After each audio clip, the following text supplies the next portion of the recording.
Hey everybody, welcome to Workforce Gaming. I'm Brad, here with Doug. Hey. We were sent over a code for Wanderstop, which is a Mm-hmm. new indie game from some people who've made some really, really good indie games kind of individually and then came together to make this. Gone Yep. Home, Stanley Parable, a lot of games that kind of have some twists in them, some just different kind of hidden things. So Wanderstop was Mm-hmm. shown as like, you're making this, you're like tea shop, and Yes. things might happen was kind of always the vibe I got for it. Yeah. The reveal trailer, because I was actually going back to rewatch some of the reveal trailers. It definitely the trailer, the original reveal trailer shows like this kind of thing. Are you making tea and stuff?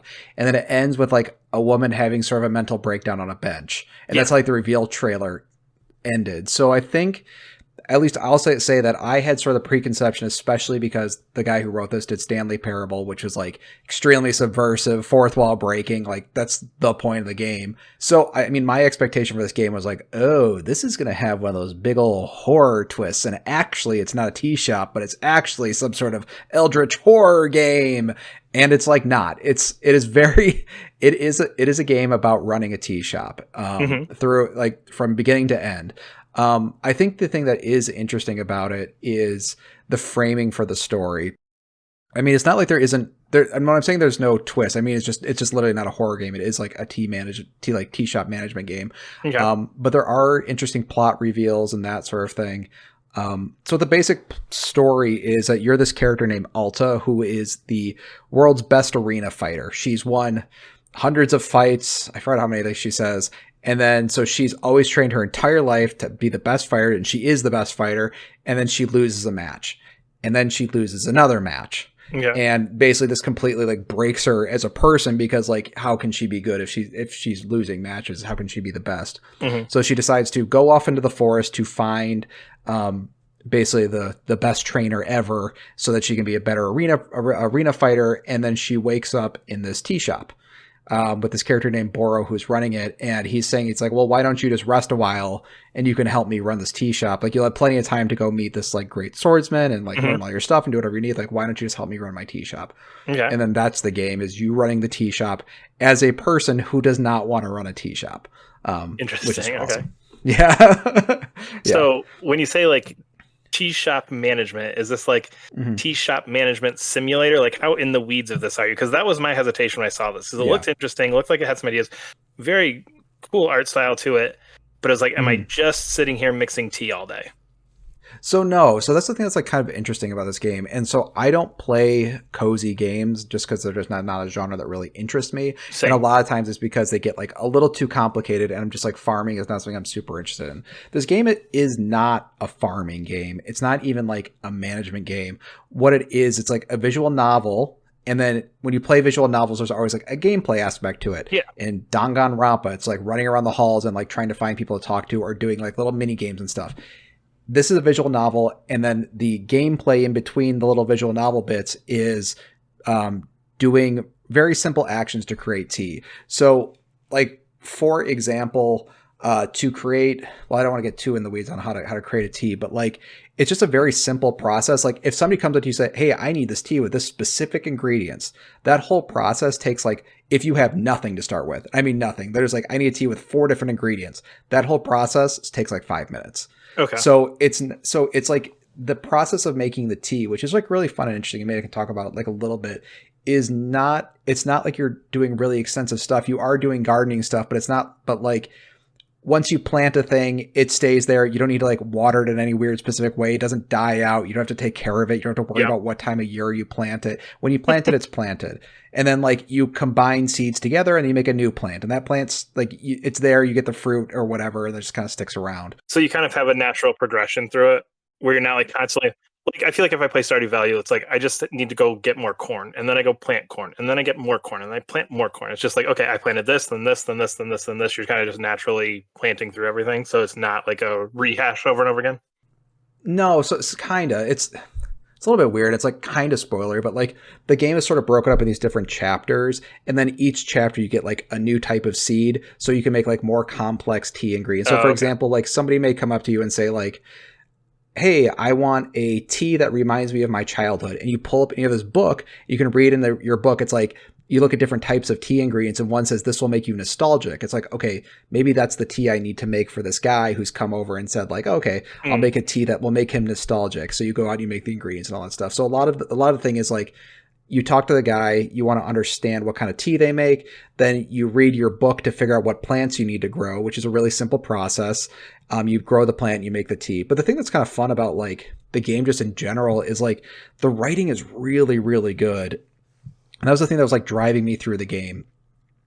So the character you play as, like I was saying before, she's a character who's like the guy who wrote this, who did Stanley Parable. He like in a trailer was saying it's like after I created Stanley Parable, I was extremely burnt out and I felt like my life was ending because I couldn't make the games I wanted to anymore because I was just so stressed out.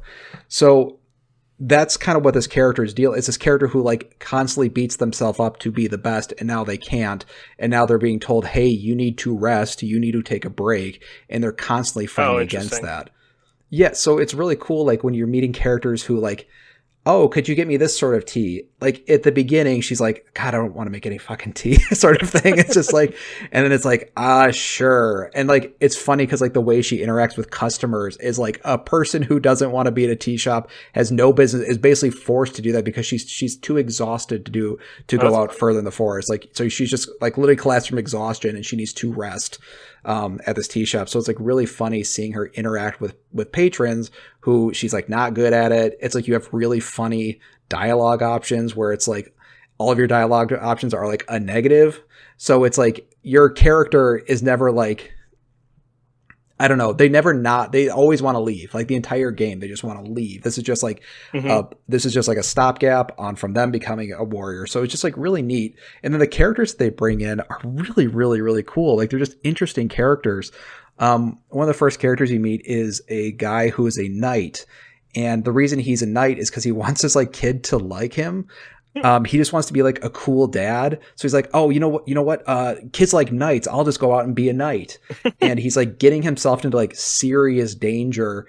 And it's like kind of funny at first, but then you realize like the type of danger he's getting. It's like, oh, this guy is like, not only does this kid like not like him because he's forcing the issue so much, like he's actually going to get himself into real danger. And that's all written really well, of course, right?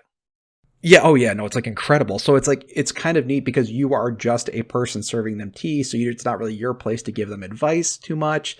You don't want to like, it's just like the guy you just met who's telling you all this stuff. It's like, oh, that's nice, I guess. Like those kind of weird conversations when somebody's like oversharing a little bit. Yeah. And that's just like one of like 15 different characters that you meet along the way. Who all have like these really cool, interesting stories that you're learning about. They're all kind of sort of adjacent to the issue that she's dealing with, like in their own unique ways. Do they have dialogue options like as you're doing that? Or is it just like she has like preset lines? They have dialogue options, but the dialogue options are like pretty funny. And it's the thing that's kind of neat is like, this character a lot. I think the one thing I've talked about before is like I like playing into the character because there are kind of dialogue options when you you can decide when you want her to turn to like accepting that this is going to be a place she's going to be for a bit. Cool, yep. So it's kind of neat figuring out, okay, which character that she's talking with, would this actually maybe be the turning point where she's like, no, maybe I do need to rest. Maybe I do need to listen to people. So it's kind of fun having those options of just being a very stubborn person. So like I was playing her very stubborn for like a long time. And then there's kind of like a plot point that happens where I was like, maybe this is the plot point where I decide not to do that stubborn option. It felt like really natural ebb and flow of your character going. And then like some of the characters they meet later sort of reinforce that idea. But it was interesting near the end. I could still like in like the final decisions, like dialogue option of the game, still have that sort of stubborn, I'm never going to rest sort of attitude. So it was kind of on me to determine whether or not I was going to have her at the end, whether or not she was going. Yeah. So it was just a really interesting game. And the team mechanics are like pretty fun too. They're not, because it's so low maintenance of making tea. It's just like plop, plop, plop, make a little thing, do. And then you like to make a tea, you have like this giant, I'm sure every reviewer is going to say Willy Wonka machine, because that's like the only way to describe it, or like a Dr. Seuss machine. Like you go up to the top, you pull a lever, it brings down the water, you move to, you're literally like you have a ladder that spins around this big machine, and like you're like pulling levers and throwing ingredients in and like spinning dials and that kind of thing. So it feels like this big monster, and it all kind of comes down to this like one little funnel that makes your little teacup. So it's like this really cool, I don't know, like very interactive way of making like a huge pot of tea, and at the end you just have like this like little cup thing that's like, and that was the whole thing. It was just like, it's really, there's something just enjoyable about that, regardless of the context of the game that it's like in. Is that something you can pass fail, or is it just like a? You can. Like, can I screw up the tea? You can, but you get better at it. Like the way you do it, like because like, and like. There are ways you can screw up the tea early on, or like you realize it is funny because you do have to like kind of grow the ingredients. There is like a little bit of a process, not an intense process, but there was points where I was like making a tea and I was halfway through, like, oh my God, I forgot to hit the boiler on the tea. And I just throw all those ingredients and now my tea's ruined. But yeah, like you just lose those ingredients and you kind of have to start over. So you can screw it up, but it's like, there's something kind of satisfying because it felt like it was totally on me. It was like, oh no, I know this 5-step process. I've done this 5-step process like 20-30 times, and now it's like, oh no, I totally screwed that up. But it is a little bit on, I think, on the player to buy into it, because there are like little rewards that don't really mean anything, but they can mean something to you. So for example, you can find other teacups lying around. You don't get any bonus for finding a teacup. It's just like, oh, it's kind of a neat teacup. And then you find yourself, depending on who you're serving, like, do I want to give them a plain teacup or do I want to give them like a nicer teacup? And then you find like little presents and stuff around that. Like you can find books that are like really, really funny to read. There's like a lot of neat little collectibles throughout the game. And the one thing I really liked about the game that I haven't seen a lot of games be this explicit about, they tell you right at the beginning, you have this like library of books, and they had this one book, and I think they call it like the Black Book or something. And it will just tell you what the answer is to whatever you need for like any puzzle. So when somebody comes to you, they're like, oh, I want a tea that makes me feel this way. You have to open up your own little book and figure like, okay, I think the guy kind of wants this. But if you go upstairs to get the Black Book, it's like, they need a tea with this ingredient, this ingredient, this ingredient, and here's how you get those ingredients. So it's like, it has its own strategy guide, like in the game, it's extremely like, explicitly. This is teacher background coming out. It's the answers in the back of the book. Like, I can figure this problem out. But I'm just going to peek really quick just to make sure, before I waste all my time. and there was a point near the end when like some of the things they ask are like really weird. I was like, oh, man, I'm gonna have to like, and I couldn't Google it because it was pre-release. I was like, how do I? It's like, oh, that book. And like, I just opened the book. It's like, here's exactly what you need to do. I was like, oh, okay, great. Problem solved. I think so I mean, it's great writing. It's got awesome characters in it. The mechanics are really fun. I think the only issue I had with the game was maybe near the end when the story really starts not moving, but like kind of getting to its conclusion. There is like, you have to go through another chapter of the game. And at that point, it feels like the characters kind of already made their decision, but you still have to make tea for like 2 more customers. Like, I don't know. Like now I was kind of tired of making tea at the end of my tea making game. You overstayed your welcome. Yeah, exactly. But I don't know, because I'm not familiar with the genre, if that's something that people like. Like